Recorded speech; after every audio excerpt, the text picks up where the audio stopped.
Hey guys, it's me Zachary. Hi, I'm back here and I'm making another video for you guys.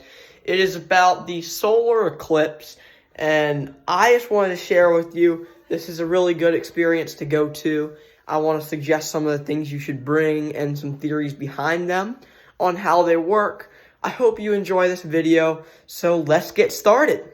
So the first thing I'm going to show you here is a sharp angle shape, which is going to have fuzzy and sharp angles and I'm during the eclipse, and I'm going to show you this.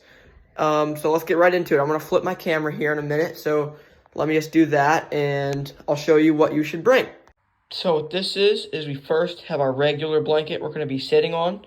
So I'm going to get rid of this, so we know we need to bring a regular blanket. Now, why would I bring a white sheet? Well, the white sheet will help us see Ray-Bans if you lay it out, try to lay it out as flat as possible to minimize angles. And you should be able to see some Ray-Bans, and that's a type of shadow where, because of the solar eclipse, since the sun has changed angles, you will have a special type of shadow. Sometimes they look like they're moving because you have the light is changing because the moon gets in front of the sun in the place on the earth where we are going to be staying. If you're staying at totality, then you will want this. Even if you're not staying at totality, even if you're in partiality for the eclipse, you will still want a sheet or something that's white that you can put on in the ground in front of you just to tell if you can see some Ray-Bans. So now we got this out of the way, and also it helps you see some of the other things we're going to do. So it has a white surface for what you can do. Now this is something really cool. You want to try to keep this very straight, like this, and you just basically hold this up, and you guys can kind of tell the shadows how they look normal, right? You have the pinholes underneath here, and that's so you can see the crescents, and the reason we have a tin foil here is to make sure we can get the straightest of holes. So I'm going to place this down gently over here. Then we have, you might be wondering what this is. Sorry about that stuff on top. That's just some glue. But the thing is, if we look inside of here, okay, I'm going to put this up to the camera, and you guys are about to see something pretty cool. So if I put this up to the camera, you guys can see the hole and the light coming through. This is essentially your pinhole projection on a small scale, so you can put it up to your eye, and that's basically what this is. So I'm going to put this down, and then we're going to get on to our next thing we're bringing. And all of this stuff you guys can make. I made this, and we had to travel to see the eclipse, so I had to make all this stuff at our place we're staying. So these are solar glasses. You might not think it's anything special, but it is a little bit special. Because when you get solar glasses, what you want to do is you want to get the certified ones. And the certified glasses will have a, where does it say here? So you see this ISO right here? You want this to say ISO 12312-2. And that essentially means that the glasses you are wearing are certified for your use of them, to make sure that you don't blind yourself essentially by the light from the sun. And then another thing about those glasses is you don't want to look directly at the sun the whole time, because the glasses can, maybe they aren't as good, maybe there's defects. You don't want to stare at the sun the whole time. You want to only look at it a little bit. And if you're not wearing glasses, please do not look at the sun. But once totality hits, okay, so here's the thing. It's going to be C1, and that's essentially when you have your moon here, right? And your moon takes the first bite out of your sun. And that would be shown right here. See, you have your moon, it's going to take the first chunk. That's C1. Then C2 is when you have C2 would be when you have full coverage. C3 is when you can start to see the sun again. And C4 is when the moon has completely left the sun. And another cool thing I find is here's how this works right here. This little thing right here. I'm going to explain how it works. So the reason you guys see crescents coming through these holes is, let me hold this with one hand so you guys, sorry about my fingers.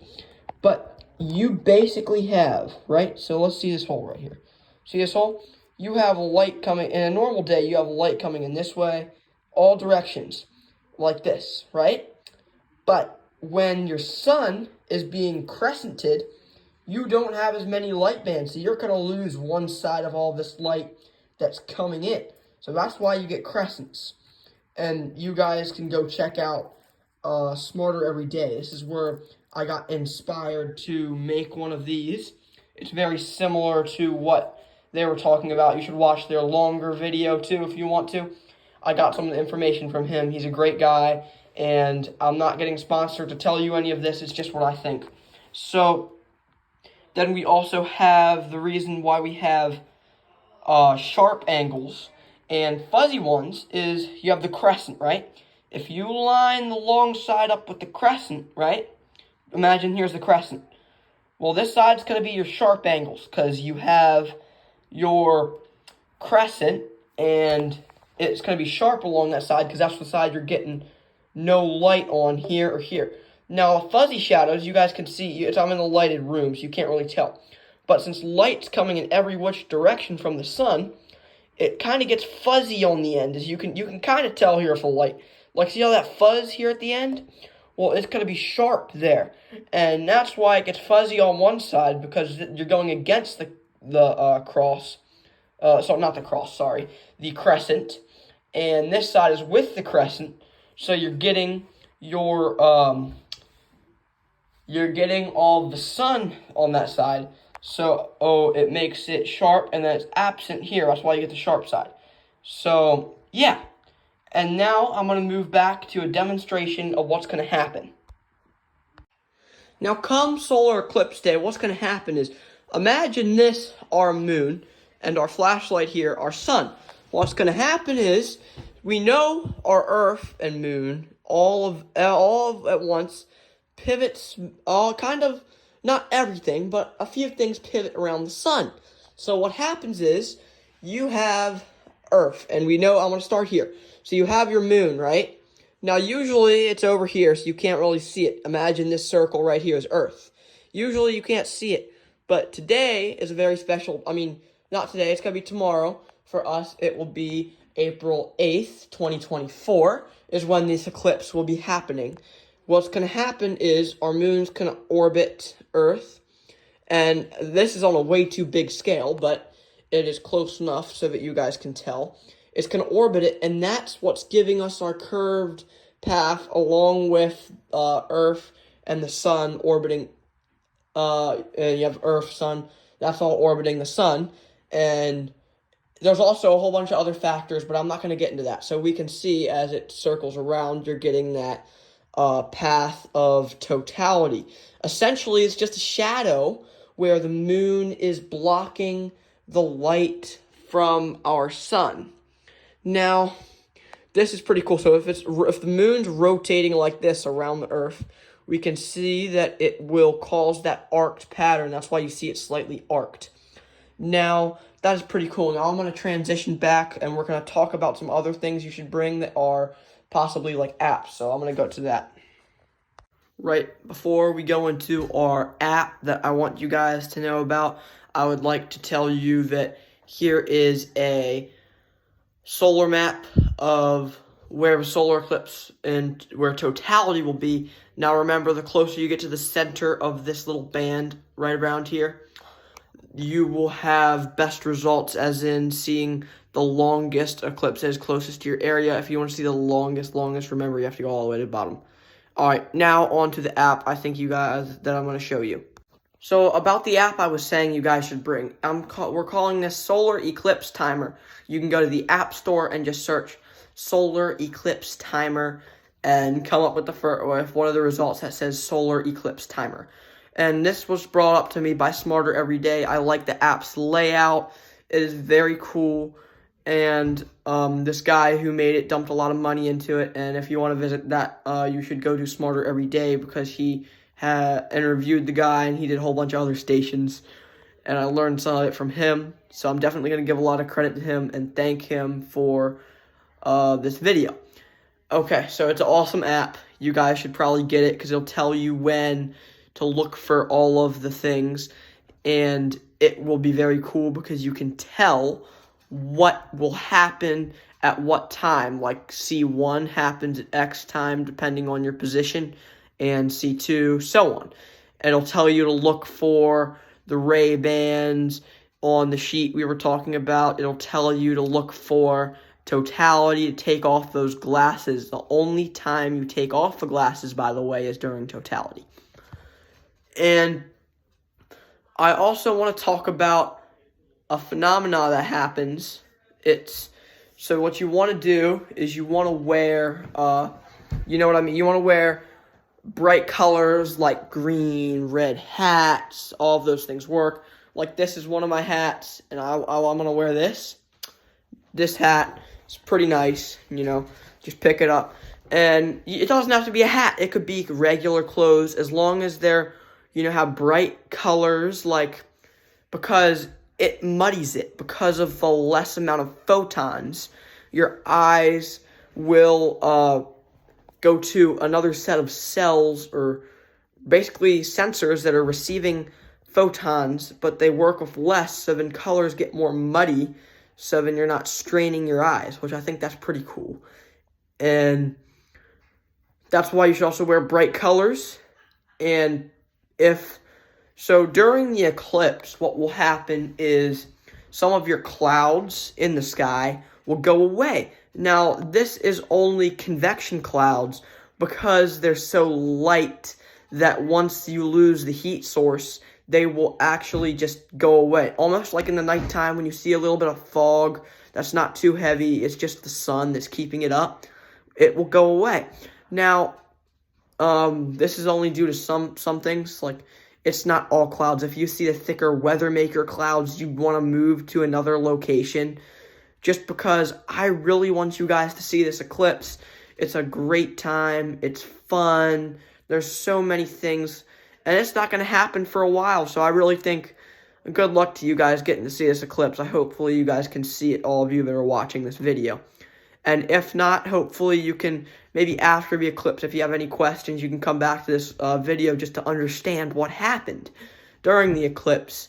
And yeah, so another thing that happens is animals will change their behaviors.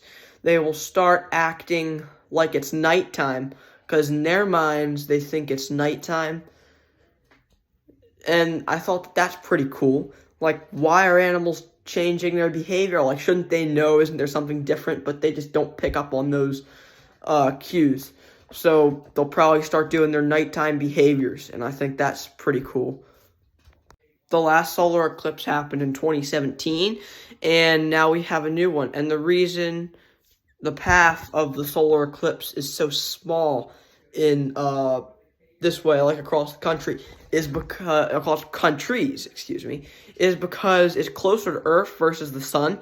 And we saw as we moved our orange, or moon, as you will, closer to the wall or Earth, you saw a path kind of shrink. But if we moved it closer to the light, it got bigger. So this means it's kind of the same phenomenon with Earth, but it's just many more miles apart and just on a way bigger scale than that. And so that's why you get the small kind of shadow you see on Earth, if you will. And yeah, so that's why that happens. So here we are with our eclipse band, right? It goes up and down countries. So it's going like this, right? So as you go further up or north, on that latitude, the time of the eclipse will be shorter. Like during totality, you won't have as much time to view the eclipse, and it's due to the fact that as the moon starts moving, it's getting a little bit further away from the sun until finally it's done, if you will. So that's why that happens. And it gets shorter because it's moving further away from the sun, so you have less time. And also because you're going further north, so you're getting less and less aligned with the sun. So that's why you have the short time. So if you want to, you can go south to get 3 or 4 minutes plus, maybe a little less or more, give or take. So you have to go very south, like down at the bottom, and in the center you have about 5 minutes during, that would be your 5 minutes during totality, when you can view your peaks and valleys in the moon, and you should be able to view it. If you have a telescope, I would recommend, because it's really cool. You can see a lot more stuff on the moon than you usually can. I think that's about it with the moon concept and how the time goes up as you go south and down as you go north. Then you will also have the wind paths as your temperature starts dropping. If you have a part that is in totality and then you have a part that's out of totality, like here, let's say this is out of totality, this is in totality. As it gets colder, all that cool air is going to want to go to where it's warm. So if you have a mountain here and some cool air where it's in totality, and this is flat and there's partial eclipse, but it's still going to be hot air, you're going to get that draft, if you know what I mean, that draft coming. And it also will affect some of the airflows, and gravity waves will be affected during this event. And I know scientists will be trying to monitor a lot of these things to also get more weather information and discover more about our planet, because we don't get these events very often, so you're going to have a lot of that happening. Now I want to revisit this topic, and remember how we talked about those very vibrant colors muddying after, it would be after kind of like, I guess, C3, because, yeah, that's when you're really going to see it, and that's when you're going to also want to look for those Ray-Bans.